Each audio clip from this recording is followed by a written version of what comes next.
again with Hartlepool United Supporters Trust, John and Mark.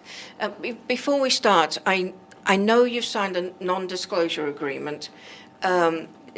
Make sure you don't step over that line. I don't want you sued or anything like that. But at the same time, you're not media types, and we do appreciate you coming on and giving us these updates because they are so helpful and we're so appreciative.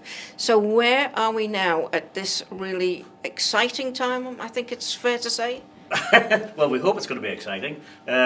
We were speaking to John Blackledge today, and we understand that the lawyers are in the process of trying to tie the deal together. They're working over the weekend to try and complete that, but it seems as though it's going to be sometime around about Easter that the actual deal will be done. And what happens after that? Does it have to be ratified by the FA or something? Or? Yeah, the National League and the Football League have got to ratify the takeover, and hopefully that will go smoothly if the lawyers do their job properly and it goes through without a hitch. Well, how long does that take? That's a good question. Hopefully not too long, but I think that's the reason why it's likely to be Easter, even though the lawyers may complete their work pretty quickly. It's the ratification process after that that might take a bit longer, and therefore the process might be round about Easter rather than next week sometime. And are you allowed to give any details? I think we released a bit of information last night which was probably already in the public domain. So the heads of terms between the two parties have been agreed, and they'll now take a step back, let the solicitors draft a contract. It goes off to the Football League and the National League, they ratify it and approve the takeover. John Blackledge is walking away with selling the club for £1. He will receive some money back based upon the club's performance over the next 12 years, but it'll be a fraction of the money that he put in. They're really, really small sums. So he will get some money back, but not all of his money, and a very small percentage of his money. But other than that, I think everything else is pretty much out in the public domain. Yeah, I mean, I have to say with Mr. Blackledge, we've spoken to him on regular occasions, and he has been more than upfront with us. And I think he was a reluctant partner in this football club. He put a considerable amount of his own wealth into it, and now he finds he wants to walk away and recover some. But as Mark says, the amount he's likely to recover is going to be a small fraction of that which he's invested.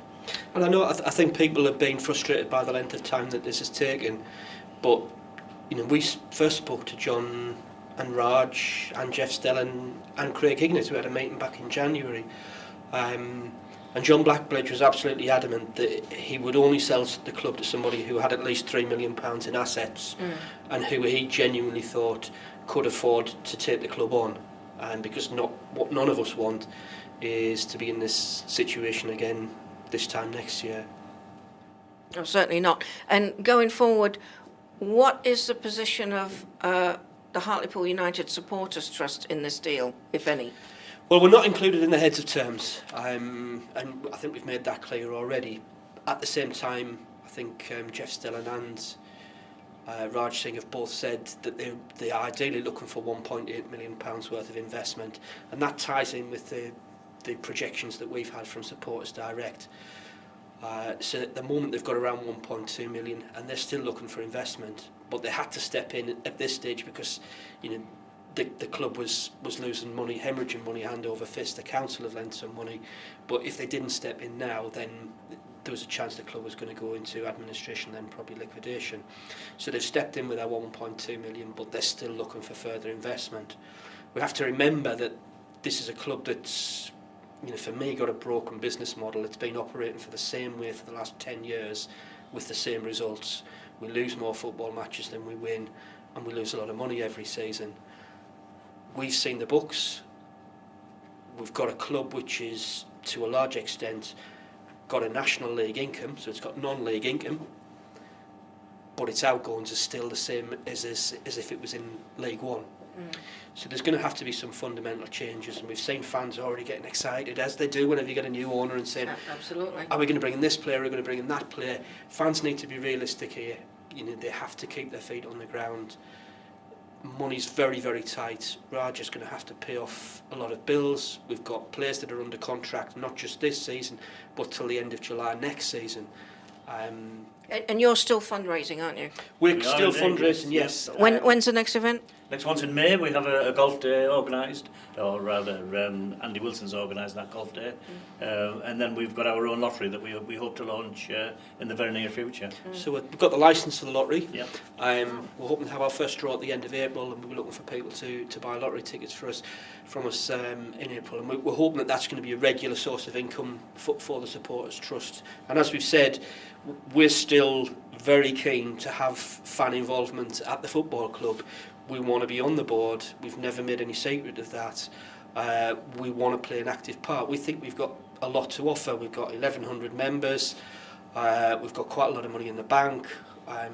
We have ideas on how we can do things commercially with the football club, which will increase revenue, and that's something the club must do.